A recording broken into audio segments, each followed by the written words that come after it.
Bien, vamos a continuar después de un ejercicio que hicimos de información básica sobre rasgos geográficos o culturales del país. Se puede apreciar el mapa de la República que nos sirvió para hacer una reflexión sobre las entidades federativas, las capitales, la razón en las ciencias sociales para tener estos conocimientos de un científico que eventualmente pueda recibir un encargo de llevar a cabo cierta investigación. Pues sería penoso que este científico dijera, bueno, ¿y dónde está Coahuila? ¿Y cuál es su capital? Es una reflexión, es un ejercicio que hemos hecho, que obviamos en función de la transmisión grabada, y vamos entonces a continuar con el programa de esta sesión. Esta primera sesión de lingüística tiene como eje la diversidad lingüística como elemento, como tema complejo, como tópico nuclear. Y el plan de la exposición es en estas dos partes que anuncio: datos e interpretación antropológica de esos datos. Los datos, a su vez, vamos a concentrarlos en la diversidad de las lenguas indígenas de México, en tanto que la interpretación antropológica vamos a considerarla en la diversidad lingüística en lo general. Anticipo, para la evaluación de esta parte serán solamente los aspectos de la interpretación antropológica, los de la diversidad lingüística vista como fenómeno global, y no así los datos de la diversidad de las lenguas indígenas de México, que incluimos en el programa como parte de la información que un científico social en este país deba conocer, si no a dominarla, pero al menos en sus aspectos generales, tener como uno de sus ejes de acercamiento a la diversidad lingüística la propia realidad de este país, para entonces considerar esta una información sin que se preocupen en que llegue a ser tópico de evaluación en el examen de este curso. Lo advierto pues en función de ir administrando las baterías hacia ciertos aspectos. Desde luego, en el momento en que ustedes gusten hacer una pregunta, comentario, manifiéstenlo con la mano para darles el micrófono, tener el audio adecuado. Bien, para presentar este tema me baso en los trabajos que lleva el Instituto Nacional de Lenguas Indígenas, un instituto de escasos 10 años de existencia, y que tiene el siguiente historial.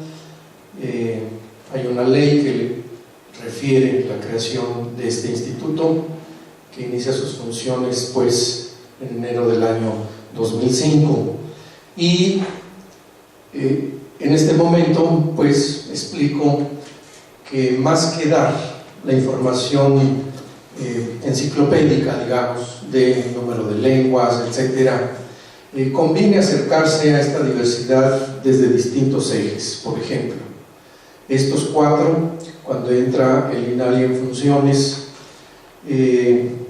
se plantea estas preguntas altamente pertinentes por distintas razones.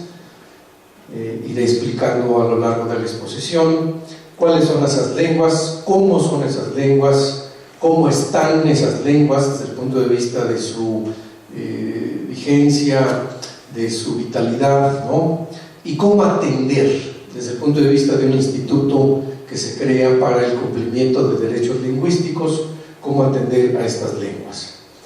Y bueno, hay una primera aproximación general de, para responder al cuáles son, tenemos el proceso de la catalogación. Les recomiendo no escribir lo que vean en pantalla, esta información se cuelga a la página o está disponible. Yo les notifico.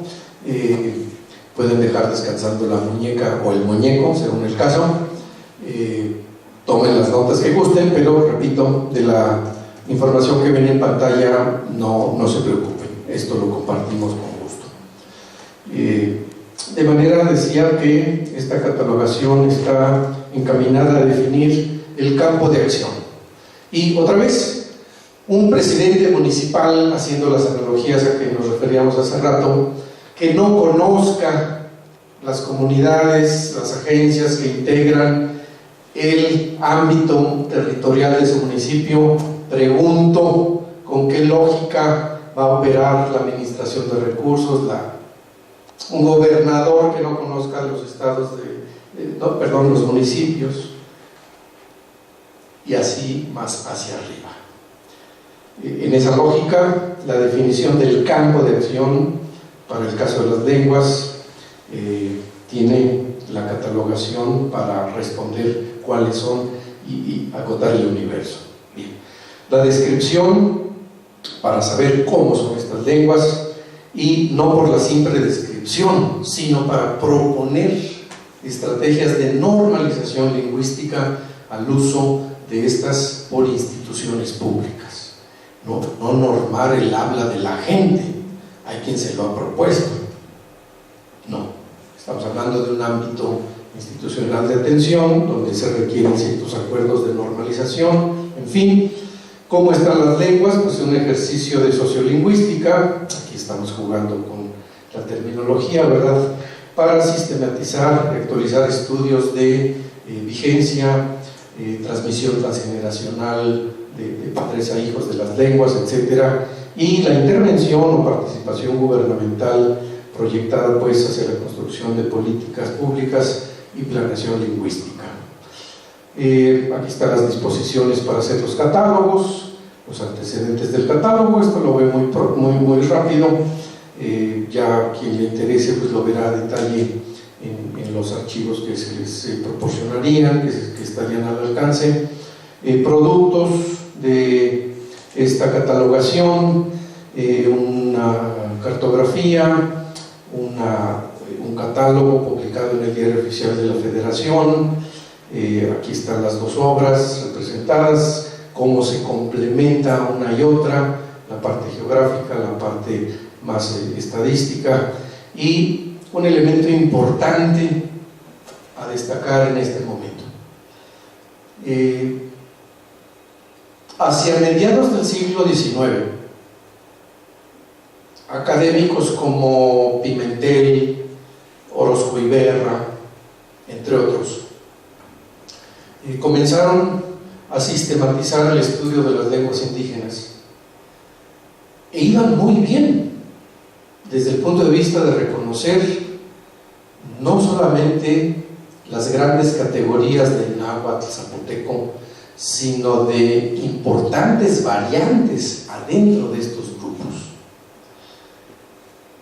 No sabemos por qué razones esto se ha estudiado, pero pues son ya elementos históricos.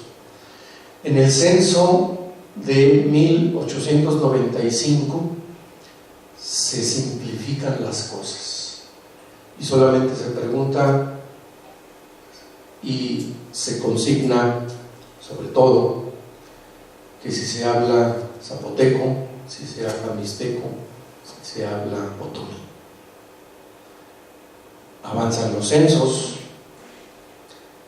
Después de la revolución, el periodo regionalista enfoca la necesidad de atender en su lengua a la población, y en el año 47 es de los primeros, ya muy pasado el primer nacionalismo desde luego, es una de las primeras publicaciones que dan cuenta de que no hay un otomí, sino, como ustedes lo pueden leer, esta cartilla se preparó para la zona del Valle del Mezquital y parte del estado de Querétaro. Ni siquiera es todo el otomí que se habla en el estado de Querétaro.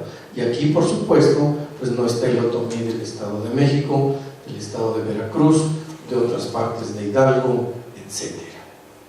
Entonces, desde esa época y en distintos ámbitos y con distinto orden de atención, se tensan las discusiones, las estrategias respecto de decir, existe la lengua otomí y ahí van los materiales, ahí van los maestros, ahí van las cartillas, o no, señores, no hay un otomí, atendamos las particularidades. Más recientemente tenemos, por ejemplo, estos dos libros de el otomí de Tenango de Doria, del Valle del Mezquital, en el mismo estado de Hidalgo. Piensen, por ejemplo, en que las diferencias que tiene el español, para entrar en el tema de cómo interpretar la diferencia, la variación lingüística, ¿de qué dependería que un libro de Octavio Paz, que un libro de García Márquez, que un libro de Neruda, que un libro de Unamuno solo aparezca en el español de su país y no haya un El laberinto de la soledad en español de Guatemala, los discursos de Fidel Castro en español de Venezuela? ¿Por qué si lo tenemos aquí? ¿Por qué no lo tenemos allá? Comencemos ciertas reflexiones. Más recientemente tiene la propia Secretaría un otomí aparentemente para todo el estado de Hidalgo. Se fusionaron las dos lenguas que habíamos considerado en las portadas de los libros antes. Estado de México ya apareció, y no todo Querétaro, ¿verdad? Tolima, sabiendo que hay otros otomís, Amealco, por ejemplo, en Querétaro. Bien, en este punto es conveniente tener, desde luego, una perspectiva de la diversidad en el mundo, donde se reportan alrededor de 7.000 lenguas vivas, y en este mapa se representa, pues para tener un referente, un punto de la geografía mundial en donde pues se estima que se generó, se gestó, se originó, en fin, las lenguas. Vean, por ejemplo, en España, al centro estaría el castellano, que esencialmente pues es lo que estamos hablando y en lo que nos estamos comunicando, y así sucesivamente. Desde luego llama la atención ciertos lugares con una gran saturación de puntos donde se hablan y posiblemente se originaron lenguas distintas. Vean, las islas, ¿no? Al norte de sur de Asia, norte de Australia, un cinturón en el centro occidente de África, Asia, ¿verdad?, al norte de la India, ¿no? México, Mesoamérica, ¿no?, del centro sur, ciertas áreas de Sudamérica. Bueno, así está la geografía, y desde luego que esa geografía, a la hora que la vemos desde el punto de vista de los usuarios de las lenguas, pues bueno, se disparan los números, en tanto que la gran mayoría de las lenguas, 96%, las hablamos 4% de la población mundial, y viceversa, ¿verdad? 4% de las lenguas, el 96% de la población es la que las usamos.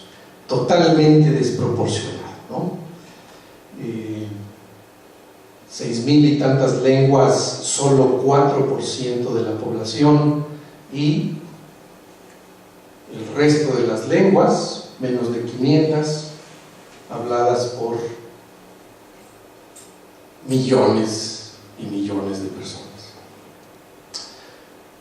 En estos pasteles, ¿verdad?, que se ha puesto de moda a partir de... vemos la distribución de las lenguas vivas por continente. Sobresale Asia, le sigue África,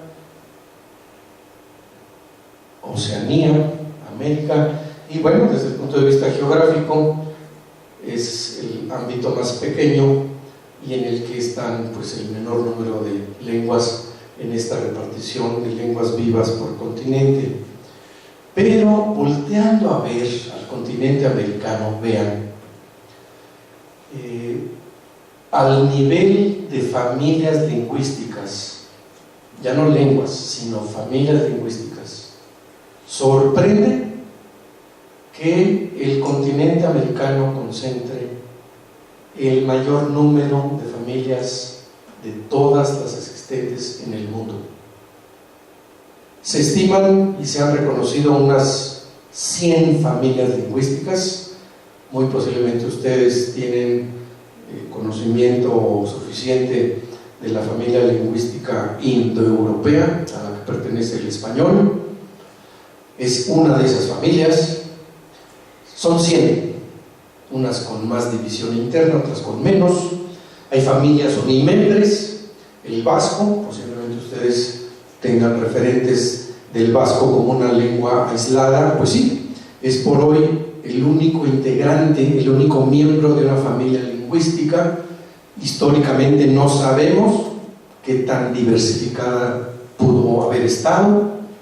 Hoy la integra una sola lengua. Bien, de esas hay 100. América concentra 2/3 partes de esas 100 familias. 2/3 partes. Familias lingüísticas. 60 y tantas familias lingüísticas son de origen americano y cuentan con hablantes vivos hoy en día. No el mismo número para todas las lenguas, ¿verdad? Pero hay hablantes. El día que comprendamos esto, vamos a tener otro continente. Vamos a hacer otros, necesariamente. ¿Qué sucedió aquí o qué no sucedió para tener hoy en día esta diversidad viva? ¿Qué pasó en África, en Asia o en Oceanía, Europa, no se diga? Las guerras. ¿Qué factor? ¿Qué factores? ¿Qué elementos? Para que la diversidad esté en estas proporciones en los continentes y, repito, América concentrando 2/3 partes de la diversidad mundial. La mitad de todas esas lenguas, además, se concentran principalmente en 8 países. No todos son de la misma longitud, dimensión, extensión, desde luego, pero entre ellos está México. México es uno de los países que adentro de sus fronteras concentra una de las amplias diversidades lingüísticas históricas. Y bueno, el catálogo, como venimos refiriendo a los esfuerzos de esta institución, presenta unas formas de acercarse a esa diversidad. Interesa la atención pública dentro de estas expectativas y, a diferencia de otros acercamientos, el catálogo del Instituto Nacional de Lenguas Indígenas, disponible en red, si están interesados, pues les ayudo a conseguir materiales impresos con todo gusto, o ustedes diríjanse al instituto, está aquí en San Ángel. Propone una terminología pues, que va aclarando ciertos aspectos, hace claras ciertas relaciones, en fin, la nomenclatura, contrasta el uso común o los términos prácticos con que se manejaban antiguamente o bueno, en ciertos ámbitos todavía la percepción de la diversidad lingüística. aquí se explican, y son 3 niveles de diferenciación que al instituto le interesan y que en este momento creo pertinente repasar con ustedes en términos de comprender uno de los componentes de la diversidad cultural, la lingüística. Hablábamos de las familias lingüísticas como uno de los niveles de contraste, ¿sí? Aquí está una definición, y en ese sentido, fíjense, México presenta, como ejemplo de familia lingüística, presentamos la Yotonagua, presenta a esta familia como la de mayor cobertura geográfica, en consideración a que por el norte la delimitan los estados de Idaho y Utah, no, centro norte de la Unión Americana, y llega hasta Centroamérica. Lenguas de la familia lingüística Yotonagua. De hecho, pues el nombre de la familia obedece a que hacia el norte están las lenguas del grupo Yuto y hacia abajo están, hacia el sur, las Nahua. En el caso de México y en particular, pues también es una familia de lenguas que está prácticamente de frontera a frontera. Tenemos al pápago, mencionado hace rato, en la frontera de Sonora con Arizona, y a una de las variantes del náhuatl en Tabasco, vean, casi con la frontera con Guatemala. Históricamente, pues se habló el náhuatl también en Guatemala, ahorita ya no hay hablantes, ya están muy minorizados también las poblaciones hablantes en El Salvador, quizás en Nicaragua ya es lengua extinta. Bueno, después de la categoría de agrupación lingüística, la de familia lingüística, tenemos la de agrupación lingüística, que más o menos equivaldría a el término general de lengua. Y a ver, aquí la reflexión. Muy posiblemente ustedes han escuchado que el habla de Boston, Massachusetts es diferente al habla de Texas, ¿no? Que no se les entiende a los tejanos, y que no, pues en Londres yo fui y el taxista no me entendía, y que es que era negro, y es que, muy bien, razones A a Z, pero aún, entre comillas, entre las llamadas lenguas de las sociedades modernas, tenemos una variabilidad que en otros casos conviene dejar perfectamente establecida. ¿Por qué? Porque la sobregeneralización vulnera derechos lingüísticos, simplemente por eso. No me lo crean a mí, consulten a sus amigos o a sus conocidos italianos, alemanes. Más de uno de nosotros tiene un amigo alemán, un conocido. Pregúntenle la historia lingüística de sus padres, de sus abuelos.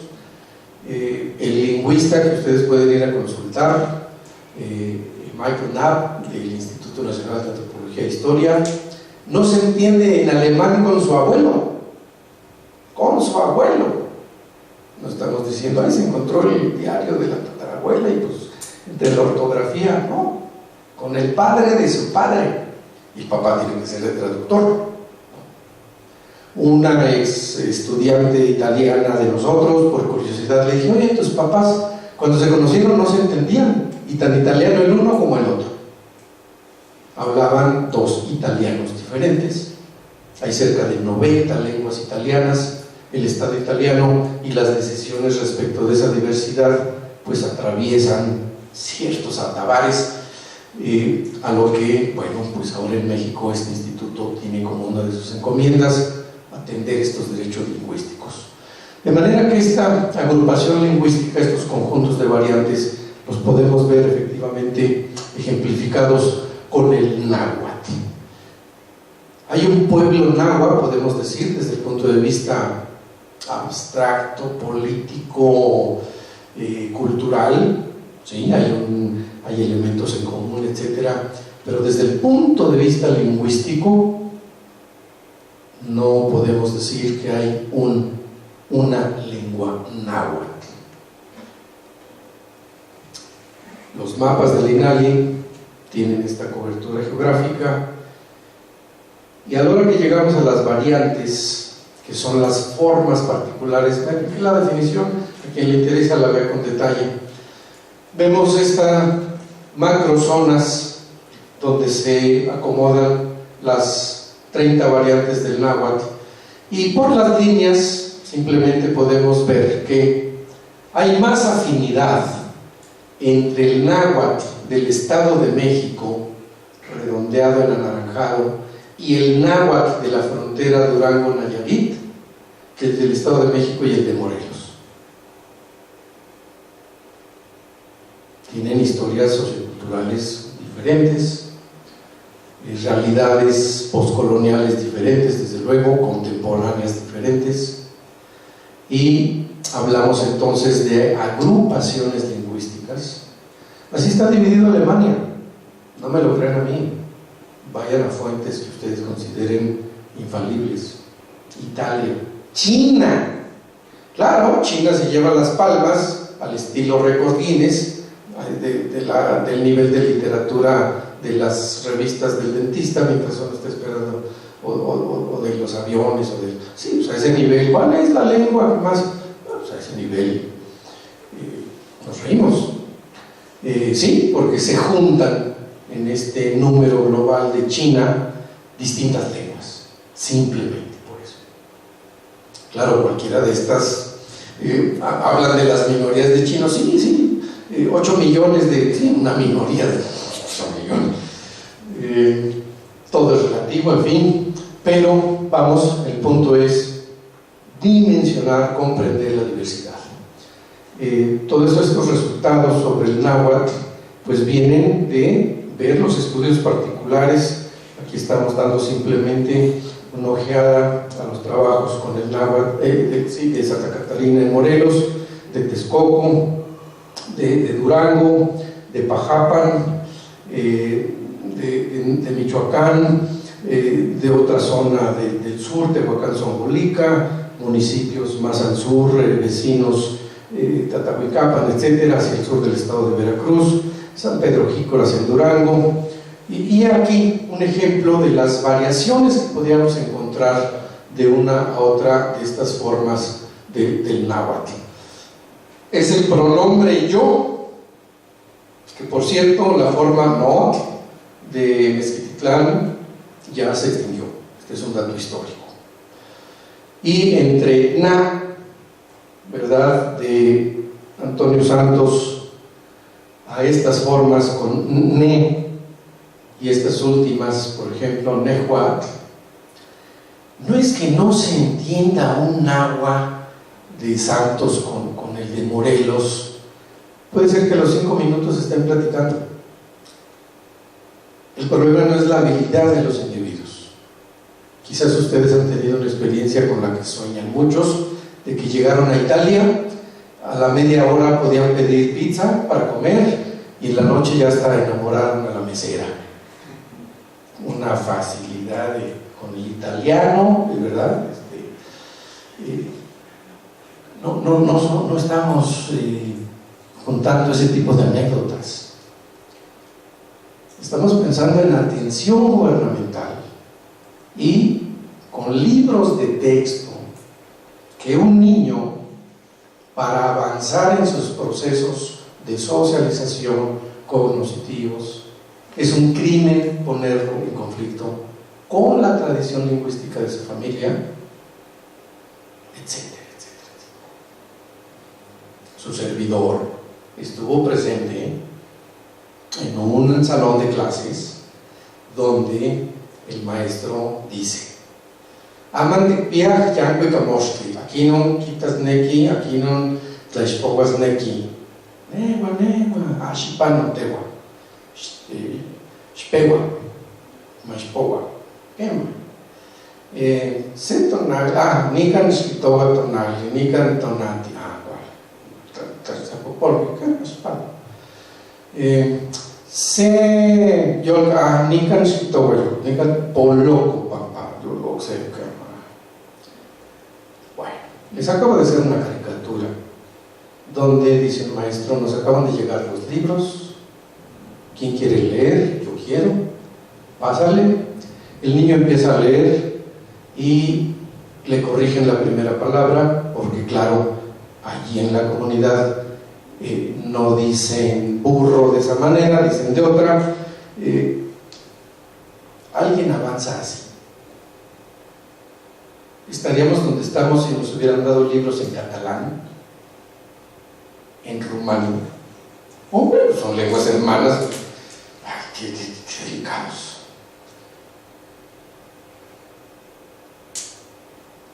A ese nivel puede perjudicar una decisión política no documentada. Pero bueno, ya hablábamos de que estamos muy lejos de esos problemas en este país. Bien. Otro componente importante es, desde el punto de vista del reconocimiento. Este es un ejercicio, claro, a partir de un objetivo institucional, pero el reconocimiento de las formas en que se autonombran las comunidades o que le dan el nombre a sus componentes culturales. Es decir, nosotros hablamos de los huicholes cuando ellos, usando su lengua y refiriéndose a sí mismos como comunidad, a sí mismos como pueblo, o a su lengua o a otros elementos, pues usan otra palabra. Algunas de ellas, Wixárika, aunque tengan la misma etimología y el mismo origen, Tarahumara, Rarámuri, etc. Y una de las deudas sociales, políticas, culturales con muchas poblaciones, no solo en México, sino en el mundo, es que aprendamos las autodenominaciones, primero desde el punto de vista de la perspectiva del respeto y el conocimiento a sus formas de autodesignación.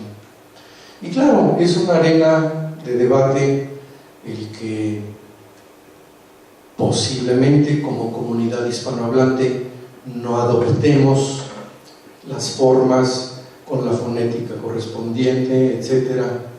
Pero de eso a ignorar, o peor, como académicos o funcionarios o universitarios, desconocer o pasar por encima, yo creo que hay elementos a la reflexión, ¿no? Entonces, estas autodenominaciones es todo un debate, es todo un aspecto. Vean, por ejemplo, en el siglo XVII, cuando se publica este trabajo, se habla de la lengua mexicana. Todavía algunas comunidades hablantes, en la Huasteca, en otros lugares, dicen Nicamanalogua Mexicat. Yo hablo mexicano, hablando en su propia lengua, ¿verdad? Esto de náhuatl parece ser un academicismo del 19 o de plano ya del 20. Y bueno, finalmente un componente al que le vamos a poner menos atención en esta exposición, de la referencia geoestadística, es decir, los lugares, los asentamientos donde se hablan estas lenguas, lo contiene el catálogo, con otros elementos adicionales. Y recapitulando, entonces, estamos con el ejemplo de la familia maya, con estas tres categorías: familia lingüística, agrupación lingüística, variante lingüística. Hablaríamos entonces con este ejemplo del protomaya. La familia lingüística maya se genera de este protohecho histórico. Las agrupaciones lingüísticas, de acuerdo con este esquema, son las que están enumeradas del quechí al chicomozulteco, de arriba a abajo, y las variantes no están representadas aquí, pero por ejemplo, sí podemos decir, si van de abajo hacia arriba, está la rama huastecana con chicomozulteco y huasteco. El chicomozulteco es una lengua extinta, el huasteco no, pero el huasteco tiene al menos tres variantes en términos de derechos lingüísticos, de atención gubernamental y etcétera. Conviene tener plenamente diferenciadas. Hacia arriba tenemos la rama yucatecana, donde está el yucateco o maya en general, lacandón, opán y tzá, que se hablan en Belice y Guatemala. El yucateco no tiene variantes a la manera en que los tiene el huasteco, a la manera en que los tiene el chontal, el celtal, otros hacia arriba. De manera que sí, perfectamente podemos decir que hay una comunidad, al rato regresamos a este concepto, hablante del maya yucateco, y de repente, en cierta historia de las instituciones, vemos que hay un libro en maya de Yucatán, un libro en maya de Campeche y un libro en maya de Quintana Roo. Si no conocemos a cierto grado, si no tenemos, en fin, y esto tanto para la lingüística como para otros campos, prácticas culturales, identidades, ¿no? Y en términos ya de la antropología social, de la antropología física, incluso la identidad a partir de los fenotipos, podemos cometer muchos atropellos. En el mejor de los casos se quedan en mi tesis, en el anaquel y reflejados en el título que les doy a mis papás cuando me gradué. En el peor de los casos, eso tiene una incidencia institucional, sociopolítica, que posiblemente esté agrediendo un derecho cultural, lingüístico o de otra índole. La doctora Ana María, en su mensaje, dijo: muchachos, tenemos, bueno, no sé si son muchachos, eso échenmelo a mí, compañeros aspirantes, tenemos una realidad a la cual debemos estar atentos, pendientes y en el ánimo de contribuir a solucionarla. Cada quien en su ámbito, cada quien desde su trinchera, y esta es una perspectiva, repito, para entrar a la diversidad de problemas que pudieran generarse de su desconocimiento o su incomprensión o el quedarse a cierto nivel. Vamos a dejar hasta aquí la exposición para tomar un breve receso. Estas son unas cifras y si no hay preguntas o comentarios, pues tomamos el receso, continuamos con esta temática. Gracias.